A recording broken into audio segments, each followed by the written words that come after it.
After watching so many videos of this expert working in the wild, you might feel inspired once again. I know you are in a hurry, but please do not rush just yet. When you are stranded in the wilderness, you can survive for a week without food, but you will not last more than 2 days without water. Water from streams cannot be consumed directly. It must go through a filtration process. Filtration does not only require charcoal. You can also use these plant stems. They are natural conduits, allowing liquid to flow from one end to the other. The interior has a connected membrane structure, which is enough for this muddy water to be filtered into clear water. The survivalist is demonstrating the process here. Would you dare to drink this? It does not just look clear. It can filter out harmful bacteria and other pathogens like viruses. Just bundle these stems into this shape. Then you can place them into a container and let them filter through the siphon principle. One stem is too slow, so you can add a few more. Here is the muddy river water. Now look at this side. The difference is visible to the naked eye. This is enough to meet your needs in the wild. But if you cannot find these stems, there is an even simpler method. You can use pottery for filtration. This requires knowing how to make pottery beforehand. As time passes, river water will slowly penetrate the clay jar and filter out the clean moisture. This can easily meet your daily requirements.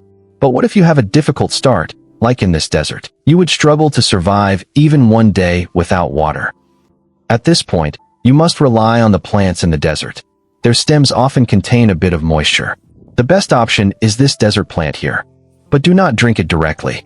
Although it has a lot of water, it is actually toxic. It contains enough harmful compounds to cause you injury. However, if you heat it up, you can greatly reduce the toxicity. At this point, you can use your hands to create friction to start a fire.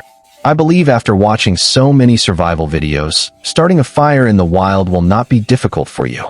Place the plant into the clay pot you made, then use leaves to seal the pot. Place it into the fire to provide it with constant heat. This process is long and slow. You must wait for a significant amount of time, about the time it takes to drink several cups of tea, to heat it until it is safe to eat for humans.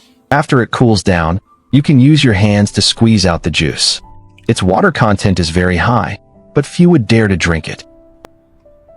Although the taste is hard to describe, compared to other fluids, this juice should be much easier to swallow. Once the water problem is solved, you can take the time to find some food. There are many creatures in the creek. They are always waiting for you. Automatic methods are better than manual ones. You just need to find a few vines. Using them to weave a fish trap is more convenient. Cut them to equal lengths and split them to use as natural cordage. Tie one side together. The main part is weaving through the gaps. Compared to other methods, this style of making a fish trap is easier for an average person to do. It will not take long to finish the shape. This is just the main body. You need an attachment to catch the fish. Fix several vines to the ground in a funnel shape. Weave them together using the same method, so the opening is wide at one end and narrow at the other. Once the two cages are joined, the fish can enter but not leave. Survival experts know this well. You can put a few snails inside to act as bait. If the creek is shallow, you can also block it. To ensure all creatures must swim through here.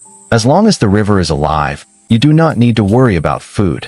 If one is not enough, then make 10 of them. Eventually you will get lucky and solve your survival problem. Once you are fed and hydrated, you can build a shelter to solve your housing problem. Today we will not talk about brick houses. We must start from the basics. Find a way to harvest a few small trees that are no longer growing. Secure 2 wooden stakes into the ground. Common vines found everywhere will be the material for the frame. Build it into the shape of a horizontal bar. They say a love triangle is unreliable, but a triangular structure is very durable. This is the simplest and strongest design. Fix them one by one with vines. Then prepare the palm tree. Remove the unnecessary parts of the tree. Those are not important. The technique is what matters. Use vines as ropes to tie to the frame, then fix them to the palm branches. Keep layering them upward. This naturally provides protection from wind and rain to prevent your living area from becoming a damp place. For the gaps in the middle, tie complete branches and leaves together, then use them as a cover. Press a few triangular wooden frames in the middle to provide simple protection from wind and rain. It should not be very difficult. If you find this shelter too simple, then you must practice making bricks and produce cement to build a modern shelter. Let us build that tomorrow. Doing all this work is enough to make you exhausted.